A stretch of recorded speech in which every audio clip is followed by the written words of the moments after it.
ассалому алайкум бинандагони азиз, ба таваҷҷӯҳи шумо барномаи иттилооти ахбору мустақиман аз телевизиони Тоҷикистон манзуратон мегардонем. Дар студия бо шумо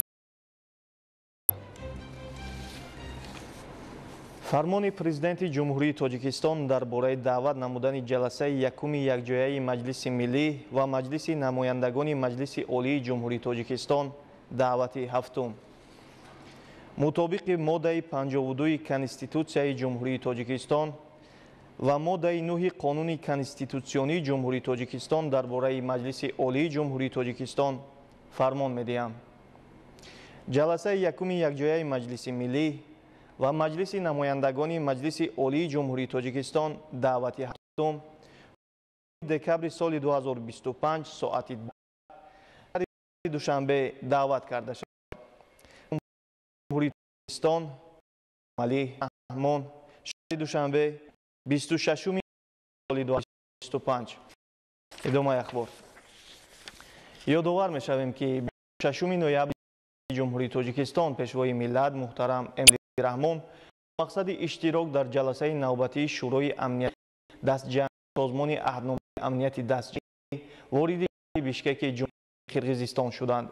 27 ноябр дар шаҳри Бишкеки ҷумҳурии Қирғизистон президенти ҷумҳурии Тоҷикистон пешвои миллат муҳтарам Эмомалӣ Раҳмон дар нишасти навбатии шӯрои амнияти ҷамъӣ иштирок ва суханронӣ намуданд. ноябр президенти ҷумҳурии Тоҷикистон пешвои миллат муҳтарам Эмомалӣ Раҳмон бо мақсади иштирок дар ҷаласаи навбатии амнияти дастҷамъии созмони раҳномаи амнияти дастҷамъӣ вориди Бишкеки Қирғизистон шуданд. дар фурудгоҳи байналмилалии шаҳри Бишкек сарвари давлати Тоҷикистон муҳтарам Эмомалӣ Раҳмонро сарвазири ҷумҳурии Қирғизистон Адилбек Касималиев ва дигар намояндагони воломақоми ин кишвар истиқбол гирифтанд.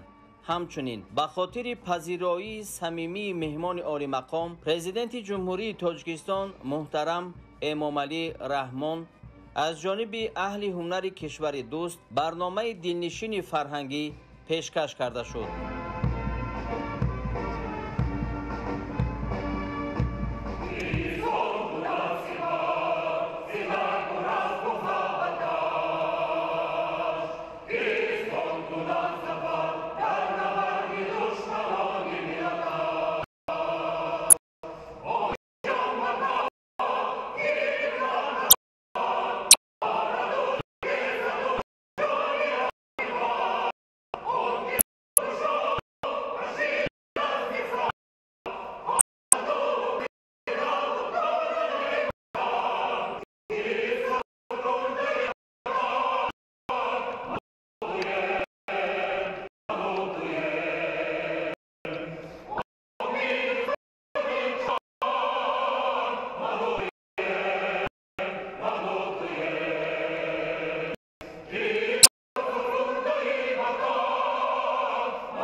ноябр дар шаҳри Бишкеки ҷумҳурии Қирғизистон президенти ҷумҳурии Тоҷикистон пешвои миллат муҳтарам Эмомалӣ Раҳмон дар нишасти навбатии шӯрои амнияти дастҷамъии созмони аҳдномаи амнияти дастҷамъӣ иштирок ва суханронӣ намуданд.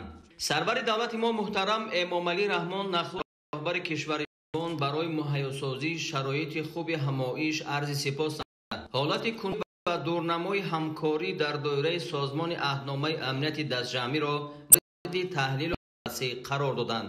зимнан зикр гардид ки созмони аҳдномаи амнияти дастҷамъӣ дар низоми амнияти минтақавӣ нақши гузида кафили амну субот ва тақвияти имкониятҳои мудофиавии кишварҳои минтақа бошад. тоҷикистон дар сафи пеши самти ҷанубии мудофиаи дастҷамъӣ қарор дорад, ба талошҳо барои тақвияти субот ва таъмини амният дар минтақаи масъулияти созмон дар Осиёи Марказӣ توجه دائمی دارد.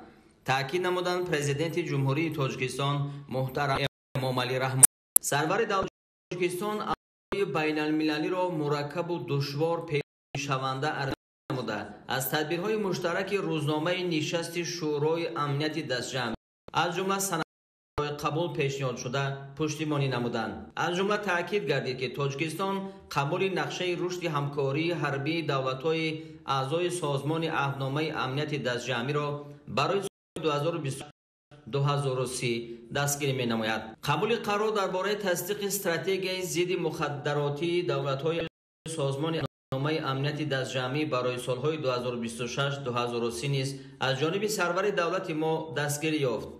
ضمن دریافت همکاری میان سازمان عهدنامه امنیت دستجمعی و مرکز ضد مخدراتی سازمان همکاری شانگهای که در شهر دوشنبه تأسیس می‌یابد به مقصد موافق شد. محترم امامعلی رحمان چنین از برنامه هدفمند بین دولتی سازمان عهدنامه امنیت دستجمعی برای تحکیم سرحد تاجیکستان و افغانستان که قبول شده بود با عرض سپاس یادآور شده همزمان اظهار نمودند که تطبیق ثمره‌بخش آن تامین خواهد شد. پرزیدنت کشور ما اهمیت تأسیس مرکز عکس‌العمل‌های بشردوستانه سازمان عهدنامه امنیت دستجمعی در تاجیکستان را تاکید اظهار نمودند که این مسئله از جانب کشورهای اعضا دستگیری خواهد یافت. محترم امامعلی رحمان با مسائل وابسته به تهدید و خطرهای جهان امروزه چون تروریسم و اکستریمیسم، گردش قانونی مواد مخدر و جنایت‌های سازمان یافته فراملی توجه ظاهر نمود.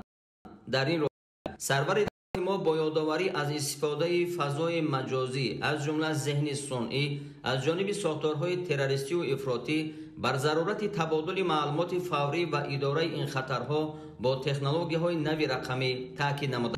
در فرآورد پرزیدنت جمهوری تاجیکستان محترم امامعلی رحمان اظهار باور نمودند که قرارهای در این همایش قبول شونده با تحکیم و رشد همکاری میان کشورهای سازمان مساعدت فعال خواهد نمود. در جنبه همایش از جانب دولت‌های اعضای سازمان عهدنامه امنیت دستجمعی یک زمره سندهای نوی مهم به امضا رسید. در حوشیه جلسه نوبتی شورای امنیت دستجمعی سازمان عهدنامه امنیت دستجمعی در شهر بیشکک پرزیدنت جمهوری تاجیکستان پیشوای ملت محترم امامعلی رحمان با پرزیدنت فدراسیای روسیه محترم ولادیمیر پوتین ملاقات نمودند. در واخوری مسائل وابسته به همکاری گوناگون جنبه دو کشور بررسی شد. Уважаемый Эмомали Шарипович, очень рад возможности на полях нашего мероприятия по линии ОДКБ отдельно с вами встретиться, тоже поговорить по дальнейшему развитию наших двусторонних связей. В целом у нас все проходит по нашим планам, скоординированным между нами. Еще в ходе моего визита хочу вас поблагодарить еще раз за радушный прием в Таджикистане. Все движется, правительство работает по всем приоритетным направлениям. Товарооборот у нас подрастает, что самое главное. Ну и по вопросам региональной безопасности мы с вами тоже в постоянном контакте. Понимаем, что происходит на ваших границах. Наши специальные службы, министерства, силовые министерства тоже работают друг с другом. Ну, конечно, было бы грех не воспользоваться возможностью встретиться и переговорить с глазу на глаз по всем вопросам, которые представляют особый интерес как для Таджикистана, так и для России. Уважаемый Андрей Леонидович, большое спасибо за возможности нашей встречи. Наши двусторонние отношения развиваются по нарастающим. Товарооборот увеличивается по сравнению с прошлым годом почти на 20%. Нерешенные какие-то вопросы между нашими странами не существует. Все идет по плану. طبق ارزیابی کارشناسان سال 2025 در دنیا سال گرمترین در تاریخ مشاهده ها می باشد. با معلومات سازمان جهانی آب و هواشناسی در آسیا حرارت هوا تقریباً 2 برابر زودتر گرم می شود که باعث افزایش حادثه های شدید آب و هوا و خسارات وزنین به اقتصادیات، اکوسیستم ها و ساکنان منطقه می گردد. дар Аврупо низ ин гуна ҳолат мушоҳида мешавад, зеро бино ба иттилои ин созмон соли равон гармтарин соли рекордӣ дар Аврупо ба қайд гирифта шуда буд, ки ҳарорати баланд дар минтақаҳои марказӣ, шарқӣ ва ҷанубу шарқӣ ба мушоҳида расиданд. шаҳри бештар дар гузориши Ҷаҳонгир Сафарализода.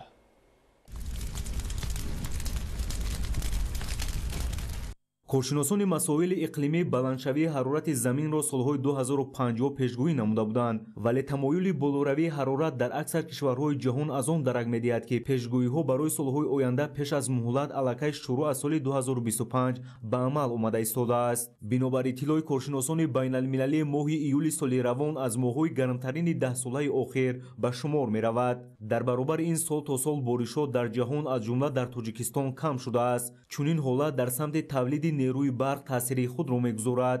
бинобар иттилои масъулини агентии обу ҳавошиносӣ, моҳи ноябри имсола нисбат ба моҳи ноябри соли гузашта боришот кам гардидааст. таҳлилҳои моҳи ноябр нишон медиҳанд, ки дар ҳақиқат моҳи ноябри соли 2025 яке аз моҳҳои хушктарин дар баъди таҳлили моҳҳои ноябри солҳои қаблӣ ба ҳисоб меравад, чунки имсол таи 25 рӯз аллакай паси сар шуд, лекин танҳо 3 ва 4 ноябр дар бахше аз минтақаҳои ҷумҳурӣ бурдани боришот ҳатто ба барф гузаштани он дар минтақаҳое ки аз 1000 метр аз сатҳи барф ҷойгир шудагӣ, яъне ки ба барф гузаштани он низ ба қайд гирифта шудагӣ буд.